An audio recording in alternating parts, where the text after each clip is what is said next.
Welcome to Delta Lodge Outdoors, podcast brought to you by Julius. On today's episode, we got Dalton Canezaro, and I butchered it once again, with Public Land Assassins. He's calling in. We're doing a little FaceTime here and just going to go over some public land stuff and hunting and just see where it leads us. Hey, Dalton, how are you? Hey, how are you, Dalton? Oh, pretty good, man. How you? I'm doing good. Good to talk to you. Get you on. So I think we talked about a month ago about doing this, and just hadn't got a chance to do it because I've been dragging behind. So glad we can finally get together on it. Yeah, glad to be here. Why don't you just give us a little background of who, like you said, who you are, and obviously you hunt a good bit of public land, so we'll start there and just go through your routine. I'll let you do in the off season, mid season, preseason. Just give us a rundown of what you like to do and how you do it. My name is Dalton Canezaro, from Ponca, Louisiana, and for most of the hunting season, I hunt up north around Kisatchie, Tensall, Fort Polk, places like that, because they start earlier than we do. Some places, their bow season, it starts in September, and their rifle season it starts in end of October. And I'm ready to put something on the ground by then. For my my preseason with scouting, when I go squirrel hunting, public land, that's my preseason scout. So that gets me ready for my rifle season, seeing the deers change in their summer patterns versus their fall patterns. And what I look for trail-wise, food, water, bedding areas, because all that's going to change once they start getting pressure in there.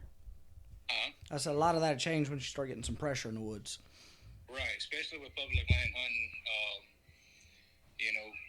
People are in there daily, in and out. You're putting all your pressure on your deer, and then, come the actual gun season, you're like, well, where all the deer went,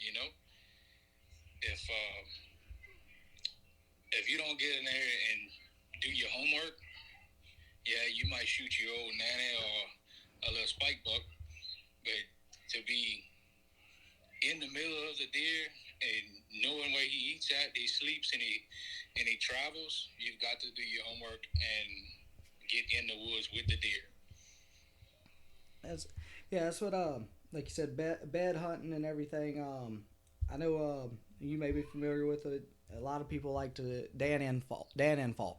Dan talks about pushing in on their beds and everything, and there's that breaking point. You got to know just how close you can get without getting too close. But it's also, if you know he's bedded in there and you stay back 200 yards from where he's bedded, more than likely you're not going to see him before dark, because most of them aren't going to move that much. So, I guess that's an approach you take, getting in there and trying to get set up close as you can, as quiet as you can with them. Oh yeah, sometimes you'll be walking through an old cutover that's in the woods, and you come across a big bedding area or jump a deer out of a bed, and that deer's not gonna come back, some people say, but I've seen it firsthand. You jump the deer up and you go back and hunt 100 yards from where the deer jumped up at, or he's coming bed. Hey, that deer's coming back, either that evening or in the morning, or you'll be able to kill that deer. Just because you bumped him out of there that one time, hey, he's gonna come back. Like you didn't, as long as you didn't get in his bed and wallow around. I mean, you bumped him, right. you bump him, and you back out. Like to go in there and touch all over beds and rubs. Yeah, I was like to say rubs. They rub like that. They want to look at them. It's like, what, man? Stay back. What are you doing? It's like, so But yeah, so it's like that's a big thing. Like you were just saying, like they want everybody. There's a way to get in there and like not do damage, and that's what a lot of people don't realize. Like they're doing the damage, and well, why didn't I see no deer? Or, I'm just shooting it. All I saw was a spike or like a young doe. Well, you're lucky you saw that. The only reason you saw that's because those deer are stupid. They're young. And it's like a deer that's over 2.5 years old on public land. He's gonna, if he makes it to 2.5, he's smart. If he after that, every year he makes it after that, it comes to a point where you got a slim to no chance of killing him. Right, and that was just like this year. We hunted in Crosby, Mississippi, in Sandy Creek, WMA. Me and a buddy of mine, name's Cade Ewing, and we found this big bottom along this creek that had a bunch of finger ridges coming down into it.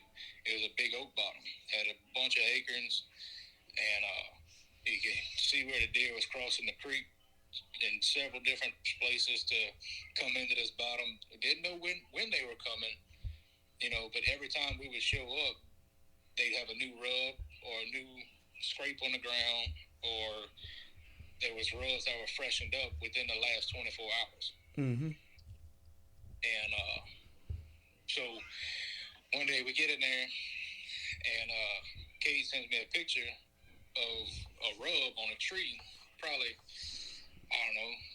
6 inches around tree, decent sized tree. And we found another one which is a little bit bigger than the first one.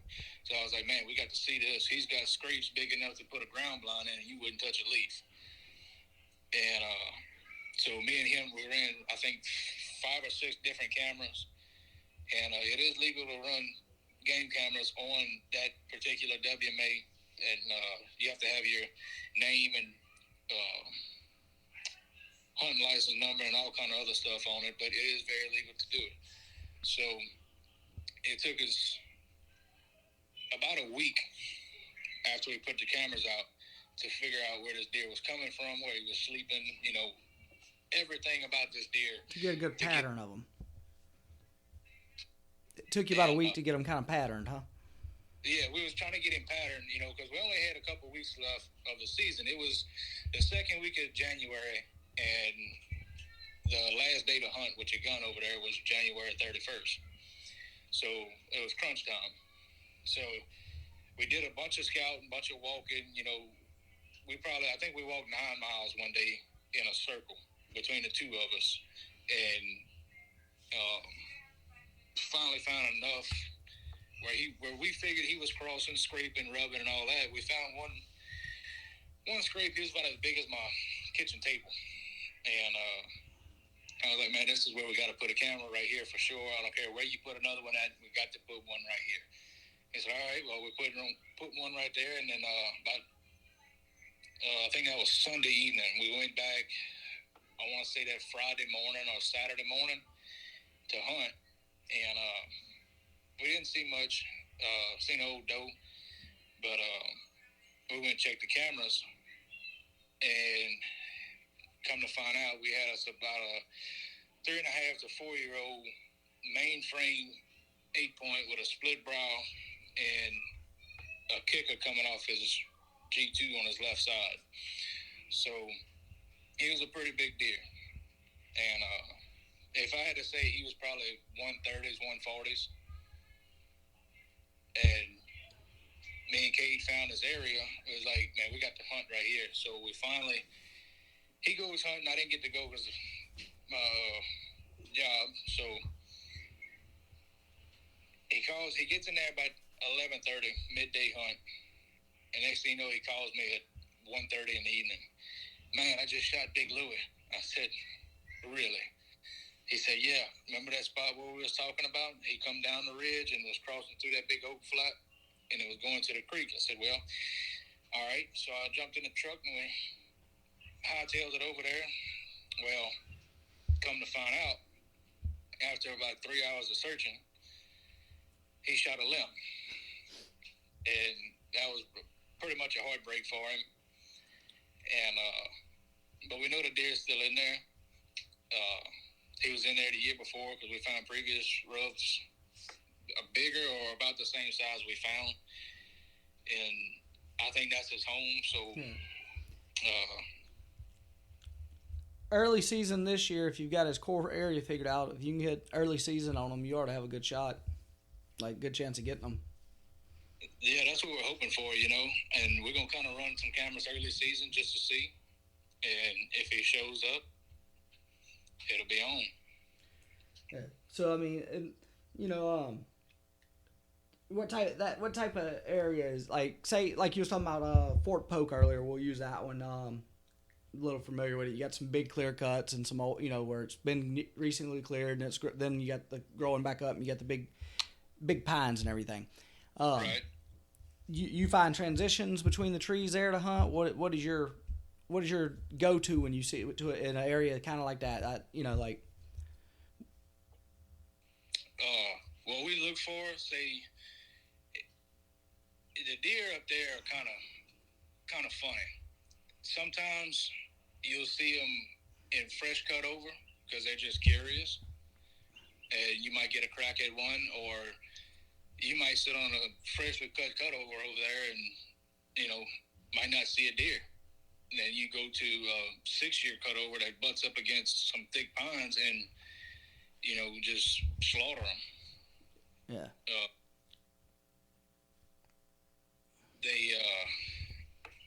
They like to get in those fresh cutovers, but they don't like to get too far from the woods because, obviously they like to cover and they can get back easy. But what I look for is more of a older cutover, which got a lot of trails coming in and out of pinch points in the corners of the cutovers, to the thick woods, cutovers that butt up against bottoms. Where's your closest food source to that cutover? They got a bunch of briars and all that, but do you have acorns in the woods? If you got acorns in the woods, them deer are gonna get up early in the morning, sometimes before daylight, and get in there and go eat on the acorns. Yeah, so it's like you just brought up, finding a food source like that, and it's like you catch them, obviously, if you can catch them moving to or from that food source, and it's like you just said, they may be early in the morning, they're in there, then right at daylight, they're working their way back out to lay down for the day, and it's like they'll get in those, obviously they're gonna be bedding in those clear cuts like you was talking about, and like you said, find the pinch points and everything, and it's just I've noticed West Bay's a lot like Fort Polk, and it's just when you like you said, they do the same thing there. Like you can catch between like an old clear cut and big woods, like a 3 to 5 year old clear cut and big woods, and you'll catch them slipping there, and it's like or right on that, they won't get far off of that wood line, which on that new clear cut, because they want protection and everything. Right. It's like I get that. Like I know, like I hunt, WMAs a good bit myself, and like most of mine when I hunt, I am a long ways away from anything. I'll walk forever, and and that is good and bad. Sometimes you're going too far and actually going past everything. What's your perspective on that? Like, how far are you going to get from the roads and civilization? Well, seen deer killed 100 yards off the road. I've seen deer killed a mile and a half off the road. It's just about how bad you want it, and sometimes you could ride damn near any WMA forest, any public land that you can hunt, and they have deer rubbing on the side of the road, the main road. Any little road that you go to there, you'll see rubs 10, 15 foot off the road, or literally on the road itself. It's all about when you get into an area that you've never been, and you're scouting and you find rubs. And the one thing people used to look for is flagging. Well, now you got Onyx, which is a great app. That's all I use. You got Hunt Stand. You know, Hunt wise, I use Hunt wise. hunt wise, just different ones. Not too many people use flagging anymore. Just I guess that's more of your older crowd Yep. that stick plans, and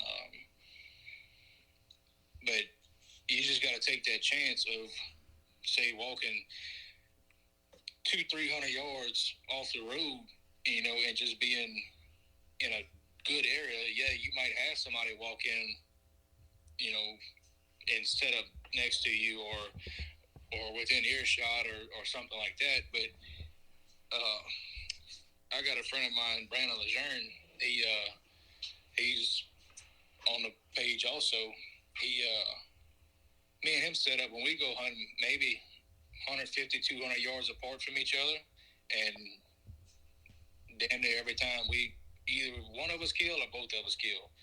So the people walking in and walking out on public land can help you, and they can hurt you. You know, you got them guys that come in at 7:30 in the morning because they're scared of the dark. Yeah. You know, and that's when I don't get too pumped about it. And you know, so like for instance, year before last in Tensas, we walked probably, I don't know, 3/4 of a mile down a slough in hip boots. Found a cutover, and I hunted the slough. Well, 6:30 come around, opening morning of the lottery hunt in December. There's flashlights everywhere. Didn't know where they come from. And come to find out, there's an old four-wheeler road about 300 yards through the woods from me that's growed up, and they just parked on the side of the main road and just come barreling through the woods, you know, at 6:30 in the morning. As soon as it's cracking daylight, I got deer running all over me. I can see them in the moonlight running through the slough underneath the stand, you know. So they over there messing with a lock on that they put up the evening before that they decided to take down open the morning. See, stuff like that. I mean, if it would have been in Tensas and I would have been on a lottery hunt, you know, we probably would have had an exchange of words, but I didn't say too much and I kept quiet. And in fact, one of the guys walked off, and then the other one, he walked underneath the stand and down the slough I was hunting, and decided to have a conversation with me and asked me if I was from there, if I was on a lottery hunt. And I'm sitting in the climber in Tensas with a rifle in my hand. Like, come on, guy, really? Hey. If he walks off probably 500-600 yards, 10:30 in the morning, you know, when I hunt on hunts like that, or most of the time when I hunt, and it's gun season and the rut's going on, I hunt all day. I pack me a little snack bag and I just sit.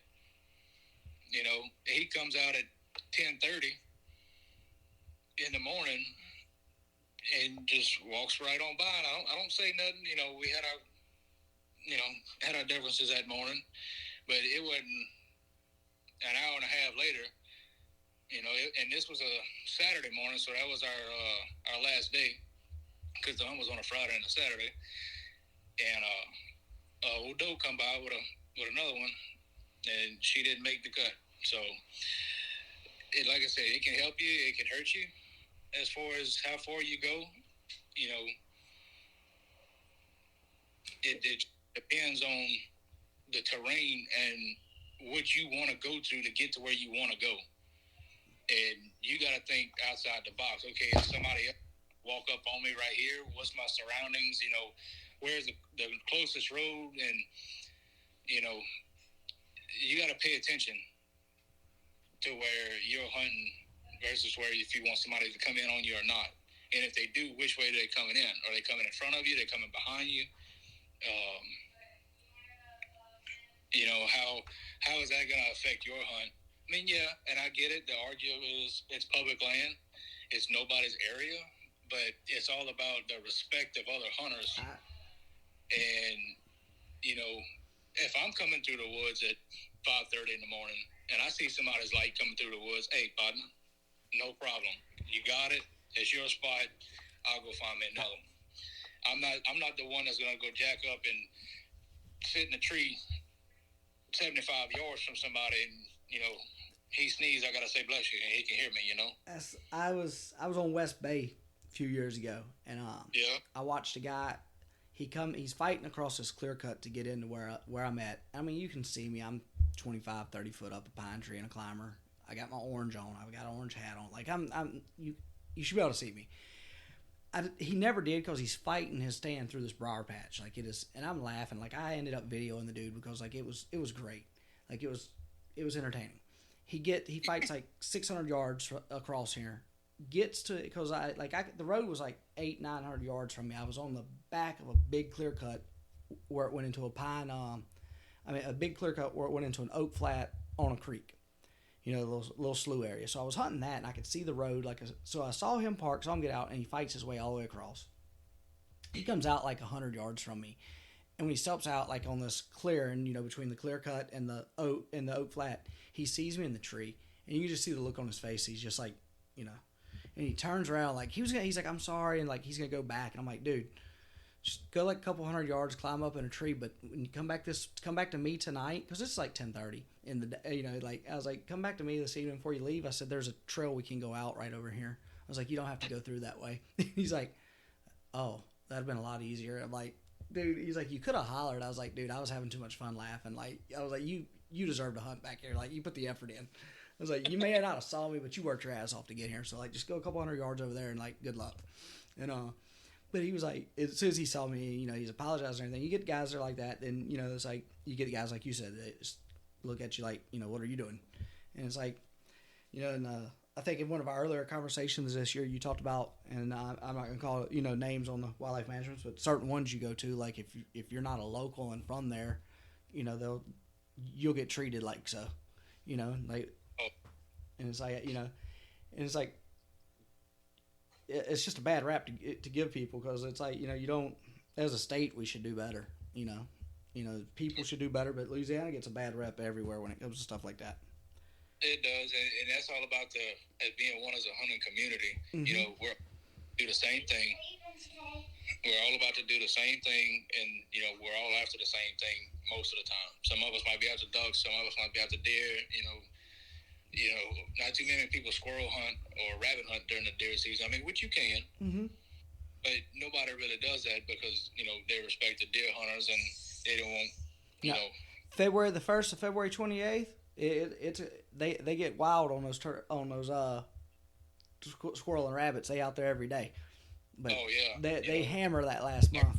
I don't really squirrel hunt at the end of the year because everything's on the ground and. Them squirrels, they can hear you from miles walking through those dry woods sometimes. And if the water's up, you're not going to squirrel hunt anyway because down here in the spillway, if the water comes up, you're going to need a boat anywhere you need to go. Well, that actually brings up a question I'd have. Like obviously when you scout and you hunt in early season, a lot of times, like you scout this early season, say for October. Mm-hmm. You're not usually gonna if you hunt that area, it's a total different approach for say late January, because like you said, everything's on the ground and everything else. Because if you're that's what I'm asking. Like, say you got an area you like to hunt in early bow season. A lot of times it's not gonna be huntable.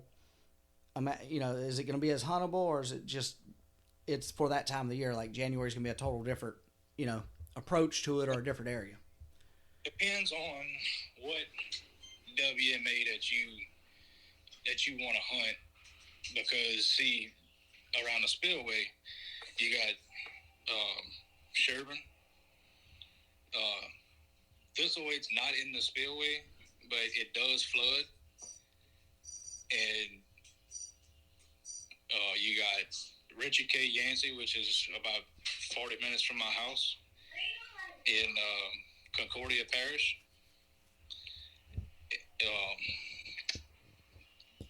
Even though you're looking in the early season, it's dry most of the time, but if the rivers come up and you get about 2.5 foot, 3 foot of water sometimes, that's where you need to be. Because The deer like to get in that water. They like it about belly deep, and they can move a little bit easier through that water. That they can hear a lot better to me. Versus wet leaves in the woods, you can creep on them a little bit better. And it is. Let's see. Well, lead into what you're saying there. From my experience, like most people and most predators aren't going to go in water. The deer know that, Right. so they're going to use that to their advantage. They're going to use that water to keep as a barrier between the outside world and where they're at. They'll find, step in, correct me if it's like they're going to find a high spot in that water. And if they can find that high spot to bed on, they're going to move to that and stay in that to stay away from people, because they know that there's not going to be as much danger in there, because predators aren't going to fight the water to get in there. People don't. I mean, they get smart. They know. Right. And when the water comes up, they tend to move out of the places that they've been in all year long to higher ground. And so that's what we look for. All your high ridges, and everybody else kind of does the same thing, but you got to find just that one ridge about that not too many people do, because most of the time every year you got new people that hunt WMAs. Mm-hmm. Because of to me, Facebook posts, like Instagram, stuff like that. But to me, it doesn't matter where the deer was killed. If you want to post on where you killed that deer, what is other people looking for? They're going to hunt a dead deer? Exactly. That's what talking like social media and everything. I had KJ Queen, Bass Elite fisher. He fishes on the Bass Elite. I had a conversation with him the other night. That'll be a podcast I air before too long also. And we were talking about, some of these lakes, these big fish getting caught in them, and now it's all over social media. So you turn around, there's 50 boats on a Monday there. I mean, it's like, he's like, dude, it helps and it hurts. And I was like, I agree. I was like, because now it's just, they see it. So everybody's going to go there and try and catch the same fish. And yeah, he's still in there, but the chances of catching them, then the other side of the extreme is, like you just said, I mean, you're chasing a dead deer. And I see it too. And it's like, one of the ones I like to hunt up in North Louisiana, a guy I know, his ex-son-in-law killed in rifle season, he killed a good buck right there next to the wildlife management. And they wrote it up in Louisiana Sportsman. He said the next 2 years, he said we went from like seeing hardly nobody on the public land out here to seeing like 100 people a weekend. He's like, and it was like, really? I was like, yeah, they're after, and it's like, that's what you just said. Like, it sums up. They're after that dead deer, and it's like, is there genetics out there? Yeah, but the chance of no, like. The people expect us to show up and there's one behind every tree. That's not the case, at all. Somebody might find them a good area, say like Tensar. I had a buddy of mine, Lonnie Hanna. He's from Denham, I believe. He killed a 154-inch 8-point in Tensar this year. Hey, we was all great for it, happy. Big deer. In fact, he placed in the third place for the biggest bucks in Louisiana this year in Simmons Sporting Goods. So he did real good this year.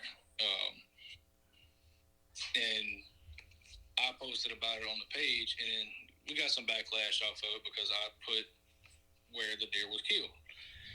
Well, you got a primitive weapon at the time, a big deer, and a National Wildlife Refuge sign next to the deer in the picture. Where else you think that deer was killed? If there's any amount of knowledge that somebody could have, hey, I'm almost 100% positive that deer was killed in Tensar. I wouldn't have to say where the deer was killed. He didn't have a problem with me saying where the deer was killed. But we got backlash off of it, and then he stepped in and it was like, look, yeah, I killed the deer over there. It doesn't matter. The deer's dead. What are you going to do? Go hunt in the tree that I killed him in and kill him again? Right. I mean, And I'm the one to where if I kill a deer, it's public land. I don't care if somebody gets in the tree the next day and kills one bigger. Hey, damn the luck, but congratulations.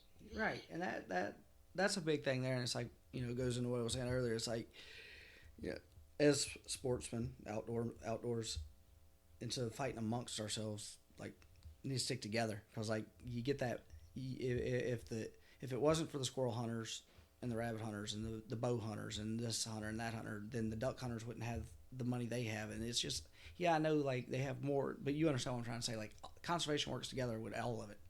Some states do a better job than this one, but that's neither here nor there.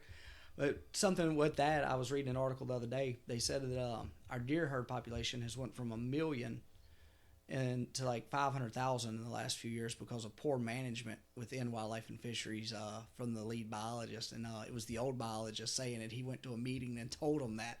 Then I was like, oh shit, like right. they kind of shut him down real quick. Like I had to find the article and I'll put it on the page and everything. It was freaking hilarious because it's like you told the dude that replaced you he was an idiot basically, but Pretty much. I mean, he had the numbers to support it, and it's like and it's like yeah, we've lost. Like I think some of our deer herds went down, but like you just said, like the amount of people hunting has went up. I mean, COVID when they shut everything down, it's like conversation I had the other day. It's like you saw more people in the lakes, you see more people in the woods, and you see more first time people. Like, and it's like I like I said, I hunt WMAs, and you hear the scary stories all the time about people getting shot and everything. And it's like, fortunate that nobody got like there wasn't a bunch of incidents this year or last year with all the new hunters. Right. And but it's like they get a bad rap with WMAs, but I think people tell those stories to try and keep people off of them because it's not as common as like commonplace as people try to make it sound. Like, right.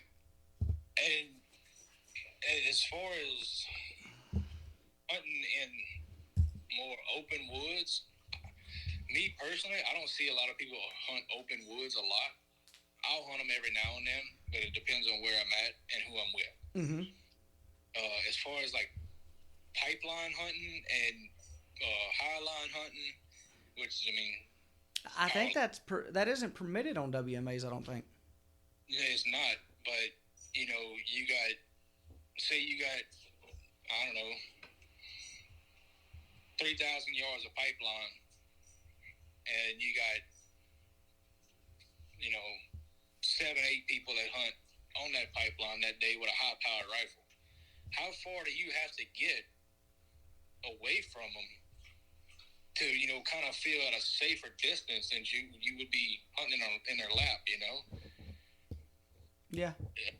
I mean, yeah, I've seen good deer killed on pipelines and power lines and all that on public lands, but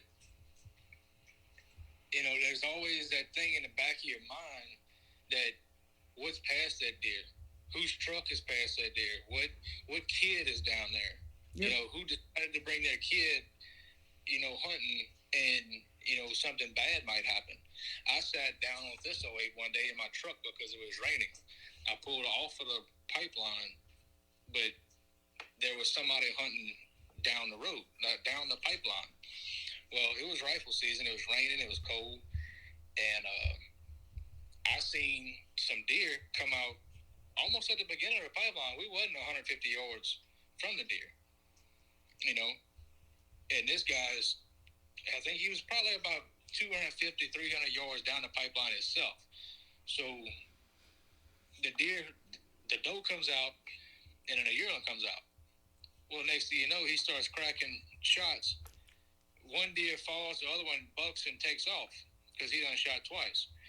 Well, it wasn't 45 minutes later, he comes walking back down the pipeline with the yearling in his hand, holding in one hand. I was like, what? He just shot at the road, to shoot that. To shoot the yearling. And then you don't even know if you hit the doe. Well, we're going to go look for him. Well, I kind of stuck around a little while and come to find out he never even going to go look for the doe. But you got to think about if you're going to hunt the pipeline with a main road running in between the two, you got to think about that.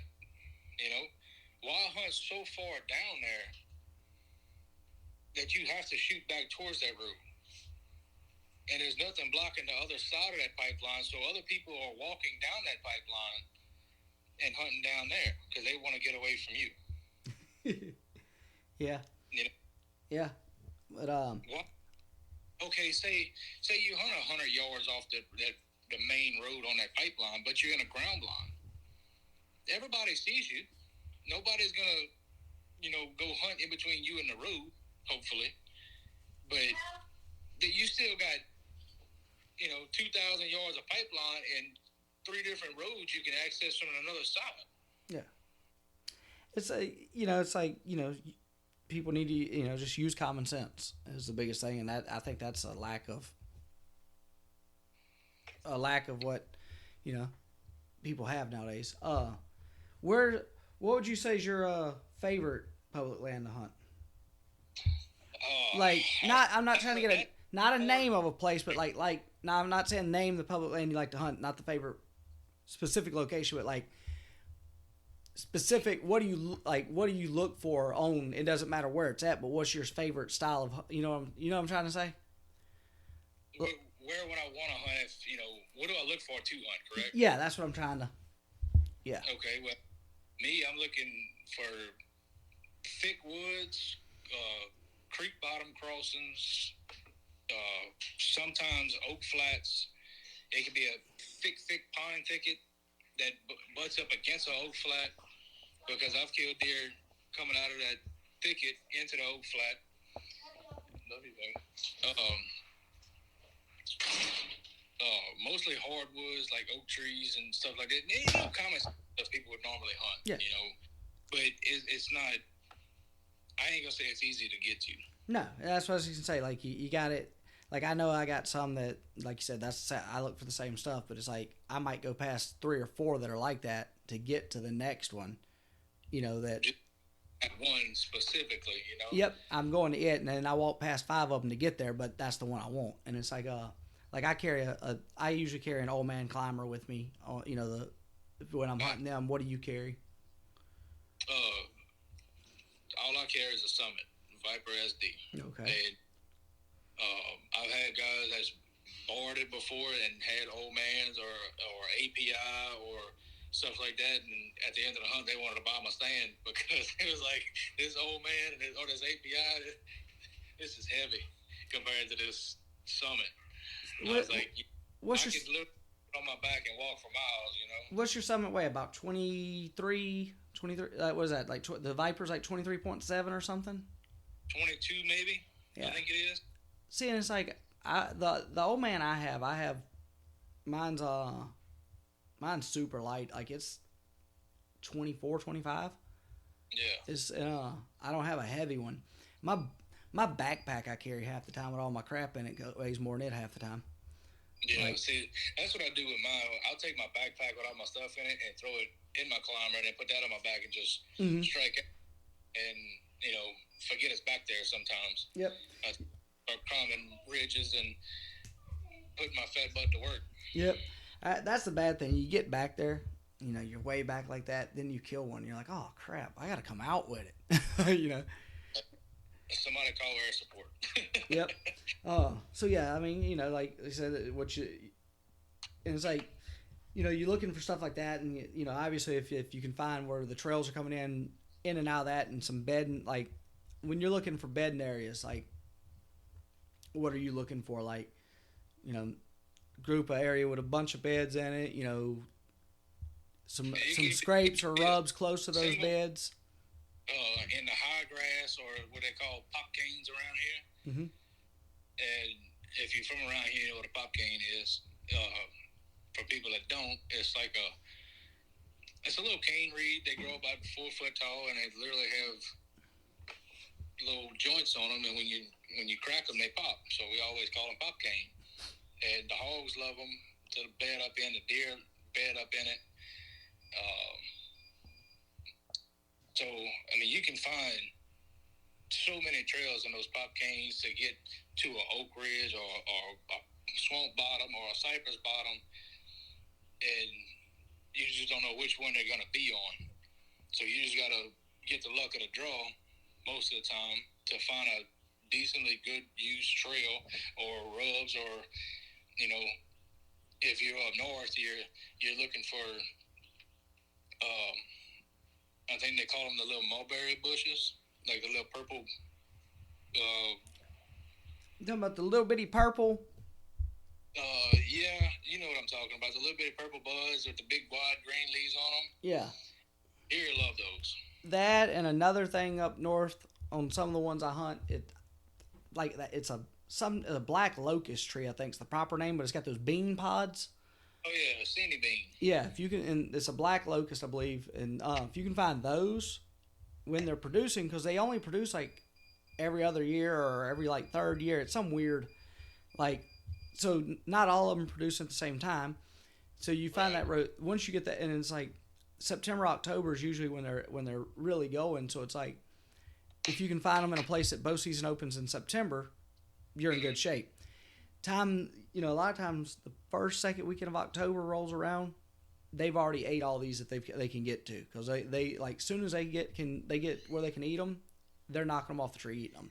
So it's like that's something like in one of the places I hunt up north, I find like it is covered with them. So you got to walk around and try and find which ones are producing at what time. And but yeah, that's what I'll do. That I'll find those, then like find where my trails are coming to those and try and backtrack and see where. And then another thing we look for, I mean, I'm sure you do the same, is, persimmon trees. Mm-hmm. Or crab apples. Crab apple or something like that. But the thing is, around here now, North Louisiana, anywhere that you got pigs, you're going to have pigs in the persimmons. Yep. And hopefully the deer can get to them before the hogs do, but that's a very rare scene. Especially at Richard K. Yancey. That place is like loaded with pigs, huh? Oh, yeah. You can drive down the road any time of the day, damn near, and see, I don't even know how many hogs. They just got hogs everywhere. So. Which, and I don't know. I would want to say that we opened up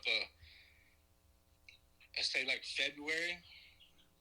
We done just like a strictly hog hunt, 2 days, 2 days a week. I mean, yeah, that's some pressure on your deer, but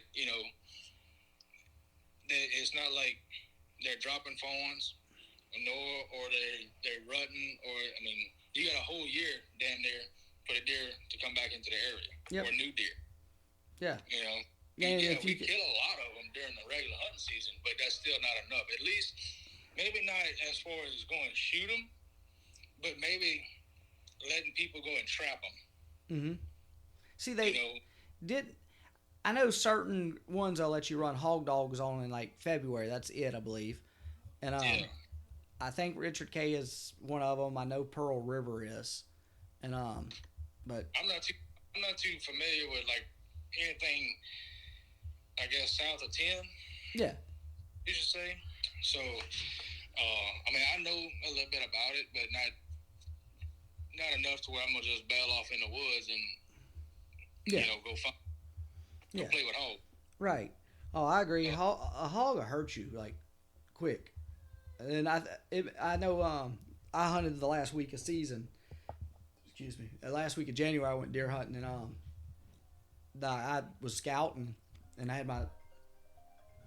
was sorry about that.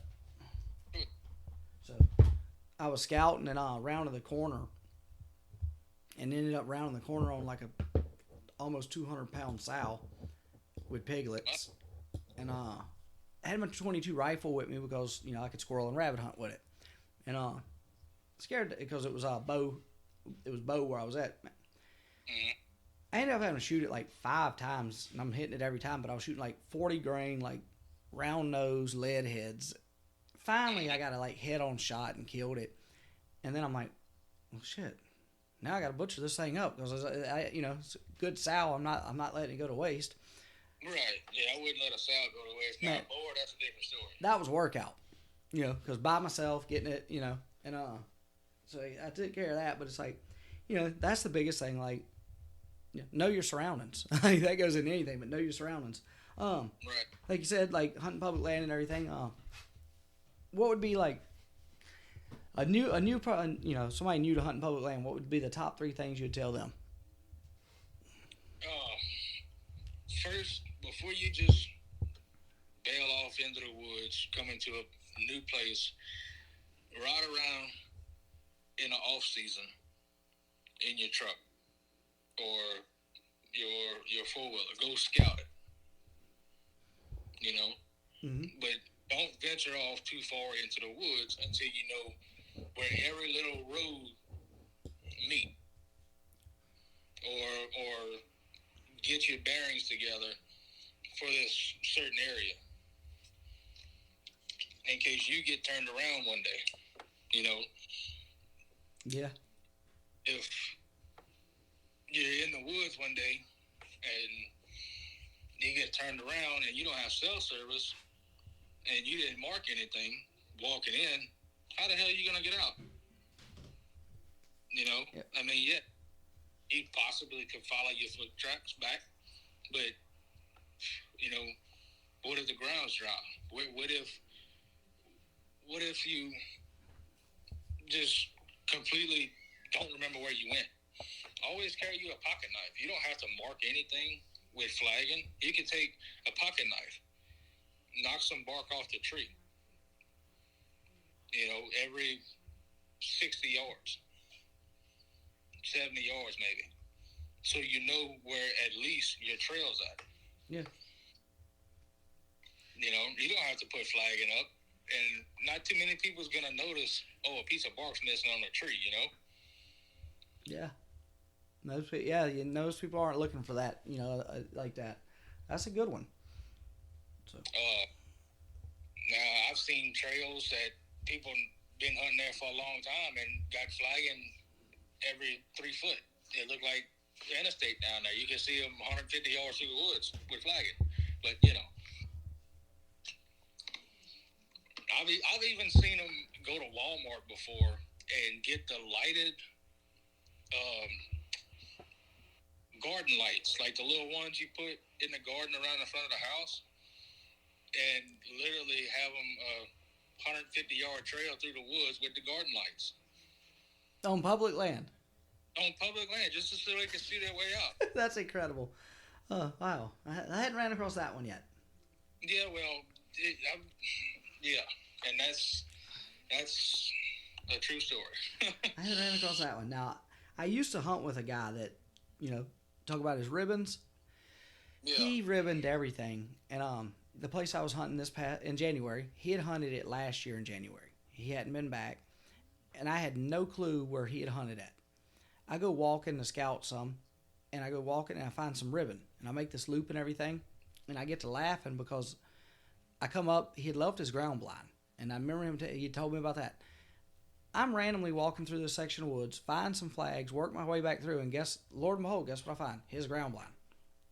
And I'm like, this is where he hunted at? Like, I'm laughing because I'm like, should I call him and see if he wants it? Like, want me to bring it home because you hadn't been back in a year? But it's like, but he had ribbon. Then I go to look, and his ribbon came in from like the north side of it. He had a different color ribbon going off like to the south, then another color going off to the east. Like he had like ribbon. It was like he could get to it from anywhere with different colors of ribbon. And I'm like, dude, that's a confusing thing too, because say you're in the woods or whatever, something happens to you, you don't have cell service or whatnot. Most of the time, I always carry at least a small first aid kit with me in my book sack. Just small things. It ain't got to be nothing serious. But say something happens to you and somebody's trying to come find you or whatever, they know you said this color ribbon at one time, but they run across 2 different color of the ribbons, How the hell are they going to know how to even that correlates with your ribbon? Exactly. And, all right, so that's your number one thing, like, know your surroundings and do your scouting and homework. What's number 2? Just be mindful of other hunters in the area that say you pull up to a spot that you're going hunt, and you're the first there, you're getting all your stuff on. Somebody pulls up right behind you, and they doing the same thing. Well, conversate with that person. You know, hey, where are you going hunt? You know, I've been kind of hunting this area. Let them know. You know, they might not know. Yep. That's a good one. Like when I do that, one of the places I hunt, like I said, a good bit, and it's probably 2 years ago. I pulled up and they had two guys already getting their stuff together, and I get out and started getting my stuff. I said, hey, because we had to walk in from where we were at, and I said, which way are y'all going when we get back there? And the guy's like, it's bow hunting only. And one of them looks at me, he's like, I mean, it's bow hunting only. I said, I'm trying to make sure we're not going to the same area. I said, because I'm pretty sure that orange ribbon, and I go to tell him, he looks at me, I said, that goes to your stand. And he's like, I said, the only reason I'm asking you is if you're going to hunt there, if you come out before me, I was like, well, you'll probably come out before me. Could you bring my camera back with you? He said, your camera? I said, you're literally sitting with your back to one of my cameras that I have in there. Mm-hmm. I was like, so I told him where it was at. I was like, just throw it on my truck, like put it in the bed of my truck when you come back. He's like, you have a camera in there? I'm like, dude, I've known for 2 months. I've known since y'all went in there and like put your ribbon in and everything. Like I already knew who y'all were. And he's like, where are you at? And I said, about 500 yards from there. I said, that was another area. I said, you're right there by some doe beds. And he's like, oh, okay. He's like, you hadn't? I said, I hadn't hunted it. I said, I got on some better sign, like, and a little bit from there. And but I got to laugh. It goes like, but he was like, wait, there's a camera there. I'm like, yeah, dude. Like, and that goes back to pay attention to everything because you never know what you're gonna, walk up on. And it's like, right. I know.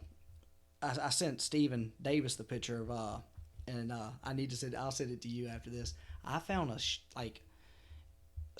shack off of Deliverance when I was hunting this year. Like, I walk up to it, and it's bamboo poles tied together with like palmettos wrapped to that and tied together to make like the four sides, and with a swinging door. The roof is made out of bamboo palmettos, but it has a tarp between on top of the bamboo, then the palmettos, and it's all tied together. It had an office chair and a 3-wheel baby stroller in it. I'm like, I'm assuming a baby stroller is to roll his deer out with. I'm not real sure, but it's like when you're walking through the woods, and it wasn't little. It was like 10 by 12. You're in the middle of nowhere walking through, and you walk up on that, and you're like, what the hell is going on back here? And Oh yeah. That's just like, something would have come out of that, made it its own home. Man. Oh yeah, I was like, man, I'm kind of looking. I'm like, man, So it's like, so yeah, it's like, but yeah, so that's number 2. What would your number 3 be? Mine would be, like we was talking about earlier, respect other people's stuff. That's a big one. People leave deer carts in the woods, in the bushes, or just somewhere in a random spot, or have it in the back of their truck. Don't mess with nobody's stuff. Like, that's hard work money. That's their stuff. That's not yours. And like I said, just stay to yourself. If you do more listening than talking, you'll learn a lot. Exactly. That's what talk about, like sticking to yourself. My dad and them, they hunt Richard K. And this past year they were over there and they'd went in, like, scouted everything. He'd been there 3 or 4 days or whatever. They'd done scouted, hunted a couple days bow, and it was going to rifle. I wasn't with him, and he'd hung his stand, and he'd hunt his climber, and he'd hunted out of it like one day or whatever. He goes back the next morning to get in it, and there's a dude like climbing up his stand. He's like, "Hey, man." Yeah. And he's like, that when he would hit the ground. I mean, I'm not gonna say we're way back in the woods and we would exchange words and a couple quick takes, but yeah. My dad's like, I was like, well, what'd you tell me? He said, I was like, well, I guess we hunting together because I'm just gonna sit down under your tree, man. Like, I'm gonna stay right here. The guy's like, he's like, yeah, and he had his name on his stand and everything. He's like, that's my stand. He's like, so the dude's like, well, I guess I'll get out. Like, da da. And it's like, kind of find out the dude was like camped next to him. Like, we're literally like camped next to each other and everything. And I'm like, dude, like, small world, like. But it's like, I'm the type, I come up on something. If I come up on it and I think somebody's in that area that's, and it's fresh, I'll leave it. I'm not gonna, I'm not gonna hunt by it. I'm not gonna get by it. It's like, have respect. Right. And it's like, I'll give you, and it's actually, there's through Wildlife and Fisheries, there's actually, on public land, there's a rule, and I didn't know this until the other night. I was looking over some stuff. You're actually there's a requirement of how many yards you're supposed to be from another hunter in the woods, even on public land. I want to say it's 100 yards. Yeah, 100 or 150. I think it's 150. Might be 150. But it's like, how many people actually know that? You know, like. And, see, I didn't know per se it was a full law. I didn't know they had a. Most of the time, they mostly say the same thing every year. They just add a few things here and there. Mm-hmm. But not too many people just sit down and read it. Yeah, like I said, I didn't know they had a law on it. I stay further than that, but it's always, I know that's like an unwritten rule most of the time, but it's like I didn't know it was actually a written rule. Like, I know we always abide by that way more than that, but it's like, but yeah, that's, we kind of hit a bunch of points and everything, and like, sorry, but yeah, we you like I said, like getting it, like wanting to talk about. I like what you do and with what you got in mind and ideas of doing, and we gonna start bringing. Go ahead. What you said? I said I'm gonna start. We're gonna start bringing this one, I guess, down. I don't know how long we into this. That way. Let's see. I couldn't tell you. I tried a while ago and couldn't. Right. So, but to me, on a kids hunting perspective, they have the youth weekends and all that, which goes strictly to the kids. Mm-hmm. And yeah, hunting leases are better for a kid, but take them out and show them how to really hunt. Yep. Sometimes, not your opening weekends of rifle or either sex weekends or something like that. Take them out for a bow hunt.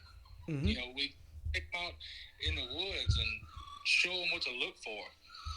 Get them in instead of just going, get on the folder with daddy or papa and go put corn out and go sit on the stand. Yep. See, that's what we have our private land up north that we have our box stand on and everything. My boys hunt that. But it's like they go scout with me on public land away from everybody and doing, that way they know what to look for and what to do. You can do that on your hunting lease, but in the same sense, how many people are you going to piss off? Exactly. And that's like I said, I take them to public, we'll go to the public land and scout and do where I can show them and be like, and it's like you said about the ribbon, about coming up on somebody's stuff, like, hey, it's public land, but, you respect it. And, and it's like, it's like on private land, they automatically know, everybody automatically knows what to do. But it's like they get to public, and it's like they lose all their manners. And it's like, nah, man, it's no different. But, so, yeah, we start bringing this one down. We're going to have to get together and do another one and kind of, just, if you're in it, if you're in for it, we'll jump together in a week or so, 2 weeks or whatever when we get time and throw another one together and talk about some more public land, and you can give me a complete recap of your season, and then we'll tell stories of the screwed up shit we've seen with people on. So. Yeah, man, I'm all for it. Just whenever is good with you. Hey, you let me know. We'll have to get together. Like I said, this one's over. This one's through FaceTime because of scheduling and stuff I got going on here, but we'll get together and actually do one together in person, get a little better quality sound out of it and everything. But I wanted to get together and do this one so we could, get an idea of, like you said, what you like to do, what I like to do, because everybody, just because you, opinion on public land and how to hunt and where to hunt and everything else. Yeah, we'd like, other people's opinions. If so, give us a new topic to talk about on other people's opinions, Yeah, it's like, just because I do it don't make it right or wrong, just like you do it, and it's like other people, like, it's, you always want somebody else's perspective of something. And it's like, we, like, touch back to that, like, conversation I had with KJ Quinn, and we talked fishing for like 2 hours, dude. It was great. But he gave me some perspectives on stuff that I'm like, wait, I should have knew that. And it was Right. just, but hearing it from somebody that's what they do for a living was totally different than like you would, me and you do it, and we're just like, oh, okay, we don't think about it. You hear somebody like, well, this is why you do it, and this is what they do every day for a living. You're like, oh, well, that makes sense. And it was like, Right. and I got a perspective on stuff and that's what we want to do. Like, just not saying you got to be a professional at it, but everybody's got a different perspective on it, and like you take those perspectives and put them together. You pick up you pick up the high points of what people are doing, and you can learn a lot. Like you said earlier, if you listen. And that goes not just to the people talking. It's like when you're in the woods, if you listen to what's going on around you, you're gonna learn. So, Yep. Your older crowd will be your best information. Yep. So with that, we're gonna start bringing it down. Like I said, this is Delta Lodge Outdoors podcast. Julius, Craig. We had Dalton with Public Land Assassins. It was great having you, man. And, Great to be here, man. Glad to do it with y'all. oh, we appreciate it, and like I said, we're gonna do it again and go from there, and turn it into definitely more than a one-time thing. So we appreciate you, and we appreciate everything. Like I said, Julius Craig, Delta Lodge Outdoors.